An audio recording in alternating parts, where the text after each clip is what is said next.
Welcome to Subramani. I have done many videos in the past saying how I used to make projections for hotels or hotels to be set up, prospective hotels for which funding was required by financial institutions. And one assumption that I would make was the dollar would always appreciate against the rupee by 7 or 8%. Now this didn't happen for a very long period of time, right?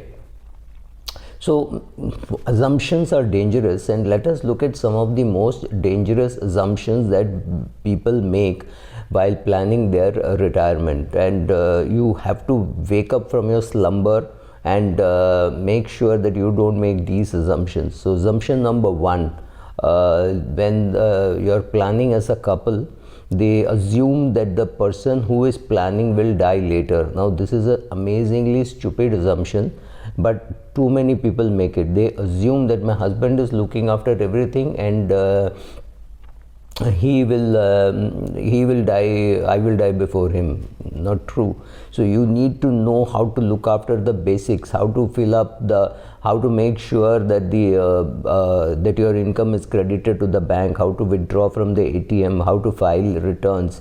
Find a chartered accountant to file returns. I have nothing against that. Find a mutual fund agent to look after your investments, but at least to know what questions to ask, right? Things like that. I know women who have been in widowhood for 25-30 years. I've even known women who have been in widowhood for a longer period, but for 25-30 years, it means you're going to be dependent on somebody else, right? Could be your children, could be your sibling, could be anybody, right? So don't make this assumption that the person who is handling the investments will die second. He could die, if it's a man, he could die first. If it's a woman, she could die first, right? So be careful about that. Don't make that assumption. Second assumption is the spouse, non-participating spouse assumes that the person who is managing the money is doing a good job. Don't make that assumption. Sit down, learn, question, and then take corrective action. If your husband is not doing a good job, it is time that you go to an advisor and take corrective action. Maybe you're 45, maybe you're 50, maybe you're 55, doesn't matter, because you may have another 30-40 years to live. One assumption which is very brave, I would say, is when people assume that equity returns will be robust. That's a very safe assumption which people make and say, equity I will get at least 12%, equity I'll get at least 13%.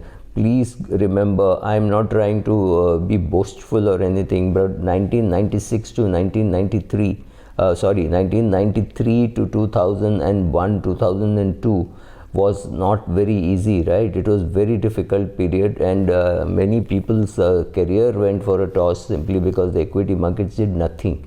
Equity markets actually went down. There were companies which NAV went from 18 rupees to 1 rupee 80 paise, right? The Millennium Technology Fund and Kotak Technology Fund, iPro Technology Fund, all of them who had a technology fund saw their NAV fall 90% fall. Yes, you could have exited halfway at 50% loss or 40% loss, but do remember, bad times will happen, right? Fourth assumption which people are assuming based on the past few years data is inflation is going to be benign. Inflation may not be benign, right? Inflation could be very hurtful. I don't know whether we will reach the 70s level of 14-15% kind of inflation. All those people who say, oh, us zamane mein 12% milta tha in PPF, do please realize that 12% returns you were getting, 14% was inflation, you were getting -2%. Today inflation is 7%, you're getting PPF 7% interest, and which means your return is zero, right? Your returns have actually improved from -2 to 0. I'm not getting into what you should do with this is not a lecture on PPF, but this is an assumption that don't assume that equity returns will be great, and don't assume that inflation will always be benign. Yes, right now it is benign, it may be benign, but there is nothing to say that it will always be like this.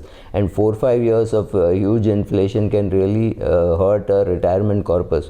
Now imagine all this is for a retirement that you're building up a corpus, or for your daughter's education or your son's education that you're building up the corpus.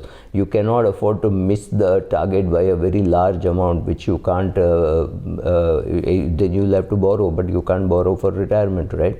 So having said all this, what are the other things which people assume which can be very hurtful?